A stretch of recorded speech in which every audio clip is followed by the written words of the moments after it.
Halo semuanya, di video kali ini kita akan membahas tentang deductible expense dan bagaimana sumbangan pembinaan olahraga termasuk ke dalam konsep deductible expense ini. Di dalam bukunya yang berjudul Tax Law Design and Drafting, Victor Troni menyebutkan bahwa deductible expense adalah biaya yang memiliki hubungan langsung dengan proses menghasilkan penghasilan. Yang pertama ada General Rule for Deduction, yaitu biaya yang harus benar-benar terkait kegiatan usaha dan mendukung proses menghasilkan income. Lalu yang kedua adalah personal versus business expense, yaitu pengeluaran pribadi seperti makan, pakaian sehari-hari, transportasi rutin, childcare, dan hiburan yang tidak boleh dikurangkan.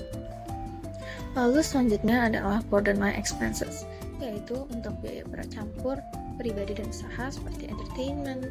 Negara umumnya membuat pembatasan yang ketat. Lalu yang terakhir adalah administrasi dan verifikasi. Troni mengingatkan bahwa semakin banyak biaya boleh dikurangkan, semakin tinggi potensi sengketa administrasi, sehingga beberapa negara membatasi deduksi, terutama untuk karyawan. Intinya, biaya yang deductible harus nyata, relevan, dan dapat dibuktikan. Nah, untuk selanjutnya kita akan bahas tentang dasar hukum deductible expense di Indonesia.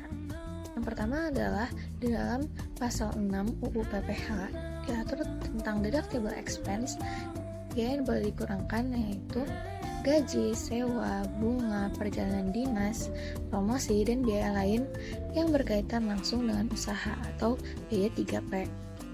Selanjutnya adalah pasal 9 yang secara tegas melarang pengurangan atas biaya pribadi, entertainment tanpa daftar nominatif, denda dan saksi pajak, dan pengeluaran yang tidak berkaitan dengan kegiatan usaha atau bukan biaya 3P. Selanjutnya adalah tentang implementasinya di Indonesia, terutama untuk sumbangan pembinaan olahraga. Sumbangan pembinaan olahraga ini sendiri pun termasuk ke dalam pasal 6 UU PPH. Menurut teori umum Victor Troni, donasi atau sumbangan tidak termasuk deductible expense karena tidak memiliki hubungan langsung dengan perolehan income. Lalu yang kedua berpotensi menjadi konsumsi pribadi. Dan yang terakhir sulit diverifikasi secara ketat. Namun, Indonesia memberikan pengecualian kebijakan melalui pasal 6 ayat 1 huruf I dan aturan pelaksananya seperti PMK 76, PMK 03 tahun 2011. Alasannya adalah tujuan sosial. Pemerintah ingin mendorong partisipasi dunia usaha dalam pembinaan olahraga nasional. Karena itu, meskipun secara teori donor bukan deductible, Indonesia memperbolehkannya sebagai special deduction.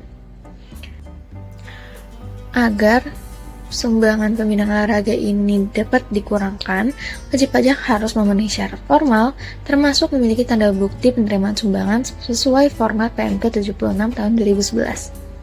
Cukup dibuktikan bahwa tanda bukti ini memuat identitas penerima, identitas pemberi, dan juga rincian sumbangan dan informasi dasar lainnya.